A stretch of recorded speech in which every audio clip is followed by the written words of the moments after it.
Vers la fin du XVe siècle, les chrétiens protestants fuyaient les persécutions religieuses en Europe. Ils trouvèrent finalement refuge en Afrique du Sud. La plupart de ces colons venaient des Pays-Bas, d'Allemagne et de France. Au fil du temps, les gens commencèrent à les appeler « Africanés » ou « Africains blancs ». L'Empire britannique a continué pendant des siècles à s'approprier les terres des Africains autochtones. Mais 18 ans avant que tout cela n'arrive, un petit garçon est né dans une petite ferme anglaise. Il s'appelait Peter Case, mais tout le monde l'appelait Peka. Son meilleur ami était Tander, le fils de la nounou. Les deux garçons ont passé ensemble une enfance merveilleuse. Mais les bonnes choses ne durent pas éternellement. Le fléau des Roba s'abattit sur leur ferme et tua tout le bétail. La mère de Peka sombra dans un désespoir total. Elle ne savait pas s'occuper des animaux comme le faisait son mari, et sa santé se détériora rapidement. Ne pouvant plus prendre soin de Peka, elle dut l'envoyer dans un internat africain. Le seul qu'il pouvait se permettre était géré par des Africanés. Le premier jour d'école, Peka était assis en classe pendant le cours d'histoire, où le professeur évoqua toutes les luttes brutales entre les Anglais et les Africanais pour le contrôle des terres. Il était le seul garçon anglais présent et tous les autres élèves le fixaient d'un regard glacial et haineux. Quelques nuits plus tard, Botha et ses amis acculèrent Peka dans les toilettes. Ils l'insultèrent et l'humilièrent en lui urinant dessus. Toutes ces brimades rendirent Peka si anxieux qu'il se mit à faire pipi au lit toutes les nuits. Puis, une nuit, un gardien arriva avec une terrible nouvelle. La mère de Peka était morte. On l'envoya chez lui pour les funérailles, où il revit sa nounou et Tander. Avant de partir, Peka raconta à sa nounou toutes les horreurs qu'il avait subies. La nounou, qu'il aimait comme son propre fils, fit appel à un guérisseur nommé Dabulanzi pour aider Peka à affronter sa peur. Dabulanzi le guida dans un rituel au cours duquel Peka devait affronter un éléphant qui symbolisait sa peur. Lorsque l'éléphant se jeta sur lui, Peka ne s'enfuit pas comme l'avait fait son père.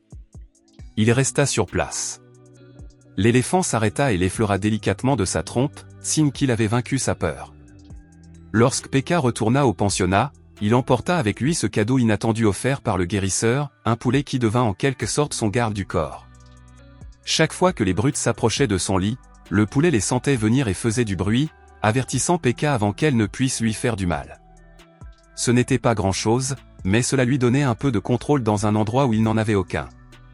Au fil du temps, la Seconde Guerre mondiale rendit l'atmosphère de plus en plus tendue. Les élèves africains détestaient tous les Anglais et se mirent à vénérer Hitler. Ils s'en prirent à Peka avec encore plus de férocité et il devint leur cible principale. Un jour, ils le maîtrisèrent et le livrèrent à Brighton, un élève aussi cruel que n'importe quel dictateur. Il réagit et poussa l'un des brutes de toutes ses forces. La brute s'écrasa contre un petit drapeau et se blessa. Brighton était tellement furieux qu'il voulait la mort de Peka, il ordonna aux autres élèves de le pendre, avec l'intention d'en finir de la manière la plus violente possible. Juste au moment où la situation allait dégénérer, un professeur intervint et mit fin à tout cela. Finalement, Brighton fut renvoyé pour cause de dangerosité. Après l'incident au collège, Peka fut envoyé vivre chez son grand-père, qui venait tout juste de rentrer du Congo. Son grand-père ne savait pas comment élever un garçon, il demanda donc de l'aide à Doc. Doc était un Allemand qui vivait dans la petite ville anglaise voisine de Barbaton. Doc devint une sorte de mentor pour Peka. La vie fut paisible pendant un certain temps, mais les Anglais finirent par arrêter Doc pour avoir dissimulé sa nationalité allemande. Le directeur africain de la prison saisit l'occasion et accorda certains privilèges à Doc, ce qui signifiait que Peka pouvait toujours lui rendre visite. Un jour, Peka confia à Doc à quel point il se sentait frustré. Partout où il allait, les gens le maltraitaient. Doc comprit et fit en sorte que Peka s'entraîne avec un détenu nommé Gilles.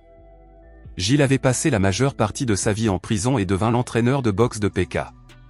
Sa première leçon était simple. Utilise d'abord ta tête, puis ton cœur. Après la première leçon, Gilles demanda à Doc un peu de tabac en échange de l'entraînement de Peka. Mais le sergent Bormand l'entendit et roua de coups Gilles devant tout le monde. Les coups étaient rapides et violents, mais Gilles ne laissa jamais transparaître la moindre émotion. Il se contenta d'endurer. Peka assista à la scène et se promit de procurer ce tabac à Gilles à tout prix. Au fil des jours, l'entraînement de boxe de Peka le mit à rude épreuve et le rendit plus fort, tant physiquement que mentalement. À l'adolescence, il s'était taillé une place dans le championnat de la prison. Gilles l'avait bien entraîné. Contrairement à la plupart des détenus blancs, Pekka cultivait du tabac pour les autres détenus et les traitait avec gentillesse. Cela leur valut de lui rester fidèle et de l'admirer. Un jour, après que Gilles eut récupéré un seau de tabac, il tenta de regagner sa cellule, mais la chance ne fut pas de son côté. Bormand le surprit. Gilles jeta le seau juste à temps, mais Bormand ne se laissa pas berner. Par pure cruauté, Bormand obligea Gilles à lécher la saleté sur sa botte. Gilles était humilié et anéanti, mais il promit à Pekka qu'un jour, il dévoilerait les crimes de Bormand et lui ferait payer toute la souffrance qu'il avait causée. Plus tard, la nouvelle parvint à la prison que les Alliés avaient atteint l'Allemagne et que la guerre touchait à sa fin. Doc était aux anges car il pensait pouvoir rentrer chez lui. Peu après, Doc se vit confier la tâche d'organiser un concert pour un commissaire important en visite à la prison. Pekka et Gilles y virent l'occasion de faire des bêtises. Ils écrivirent en secret une chanson en langues africaines qui se moquait des gardiens, juste sous leur nez.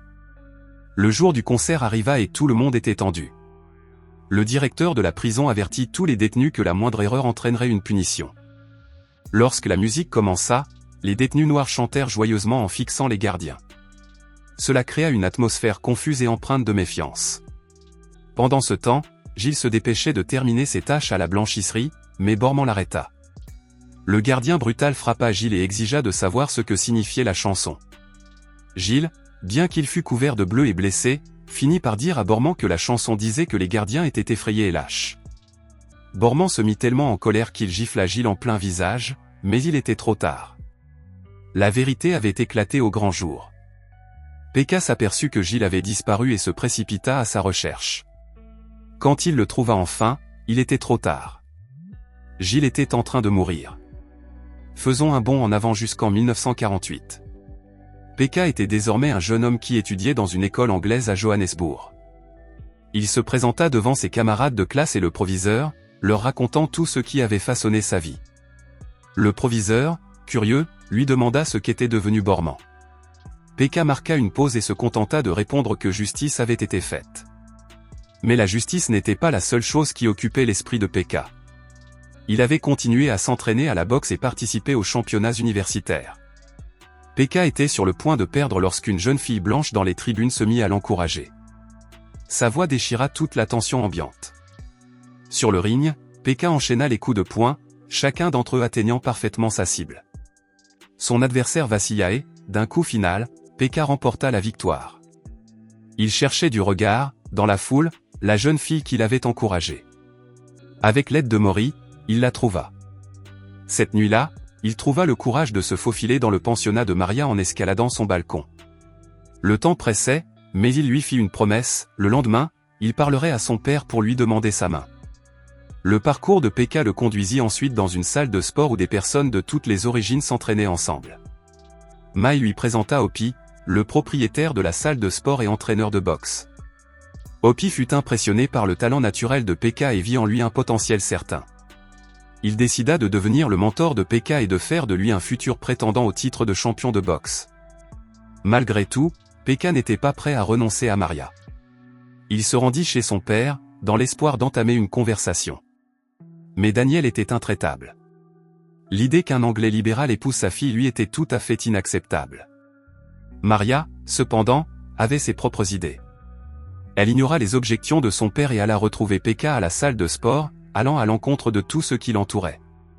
Peu après, un agent de boxe nommé Elias approcha Pekka. Elias avait partagé une cellule avec Gilles. C'était lui qui avait mené les encouragements lors des combats de Pekka, enflammant la foule de sa voix.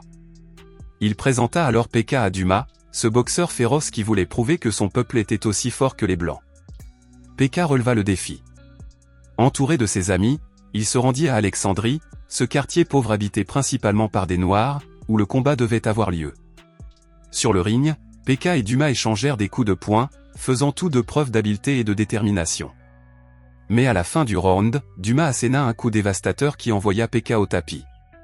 Pekka était secoué, mais pas vaincu. Alors que Pekka gisait au tapis, les souvenirs du rituel de Dubulamanzi lui revinrent à l'esprit. Au début du round suivant, il lança sa combinaison caractéristique de 8 coups de poing. Même s'il avait perdu, Dumas, mal en point mais toujours fier, s'approcha de Pekka et lui serra la main. Il le qualifia de « combattant de la vie » en raison de son esprit indomptable. À la grande surprise de Pekka, la nouvelle de ses victoires lors des combats en prison s'était rapidement répandue au sein de la communauté noire. Alors qu'il traversait le quartier, Pekka fut choqué de voir cette longue file de personnes faisant la queue devant les seules toilettes à leur disposition. Le gouvernement les avait contraints à partager des toilettes pour 200 personnes. C'était un rappel brutal de l'inégalité qui régnait dans le pays. Il demanda à Pekka de l'aider à fonder une école pour enseigner l'anglais à la communauté noire, afin qu'elle puisse se préparer aux luttes à venir.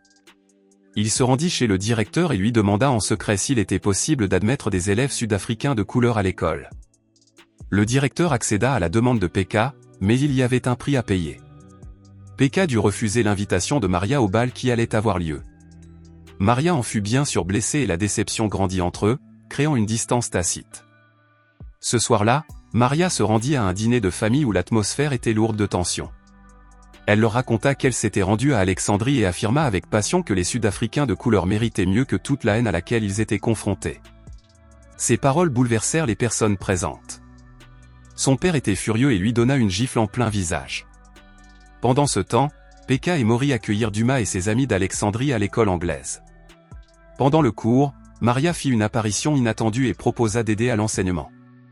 Le lendemain, Pekka fut convoqué dans le bureau du directeur. La nouvelle le frappa comme un coup de poing dans le ventre. L'école avait reçu l'ordre du colonel Boa et de son assistant Brighton de cesser d'enseigner aux Sud-Africains noirs. Botha et Brighton étaient les mêmes hommes qui avaient tourmenté Pekka quand il était jeune. Pendant ce temps, Hopi, le propriétaire du gymnase, décida de prendre position. Il peignit cette fresque audacieuse sur le mur du gymnase, représentant un homme blanc et un Sud-Africain noir debout côte à côte. Mais peu après, Brighton et ses soldats firent irruption, chassèrent tout le monde du gymnase et y mirent le feu. Ils arrêtèrent Hopi et l'emmenèrent de force tandis qu'ils regardaient, impuissants, les flammes détruire tout sur leur passage. Pekka poursuivit son travail en enseignant aux Sud-Africains noirs dans une église, avec l'aide de Maury et de Maria. Tout semblait aller pour le mieux jusqu'à ce que le colonel Boa et ses hommes fassent irruption dans l'église. Dans le chaos général, un coup de poing destiné à Pekka frappa Maria à la place. La violence du coup la tua sur le coup, laissant Pekka complètement anéanti. Rongé par le chagrin, Pekka se rendit aux funérailles de Maria. Alors qu'il se tenait debout devant sa tombe, Daniel, le père de Maria, était furieux et anéanti. Mais plus tard, lorsque Pekka rendit visite à Dumas pour lui parler de son projet de partir pour Oxford, quelque chose changea. Voir les enfants d'Alexandrie parler précisément la langue qu'il leur avait lui-même enseignée lui fit comprendre que son travail n'était pas terminé. Il ne pouvait pas faire marche arrière. Le combat devait continuer. Puis, un après-midi, la ville fut plongée dans le chaos. Les forces militaires ont fait irruption dans les rues, tirant sur les habitants noirs alors qu'elles cherchaient Pekka. Les Sud-Africains noirs, unis par leur cause, se sont rassemblés autour de Pekka et ont résisté aux soldats avec une détermination farouche. Dans un élan de force, Dumas transperça Boa d'un coup de lance, leur offrant un bref moment de triomphe. Au milieu de tout ce chaos, Pekka affronta enfin Brighton, croisant le regard de l'homme qui l'avait tourmenté pendant si longtemps. À la force de ses poings et avec une détermination sans faille, Pekka terrassa Brighton à main nue. Mais Brighton n'avait pas encore abandonné. Dans un dernier acte de désespoir, il s'empara du pistolet d'un soldat tombé au combat et le pointa directement sur Pekka. Au moment même où il s'apprêtait à appuyer sur la gâchette, Dumas surgit de nulle part, une batte de cricket à la main. D'un coup puissant, il frappa Brighton et le tua sur le coup.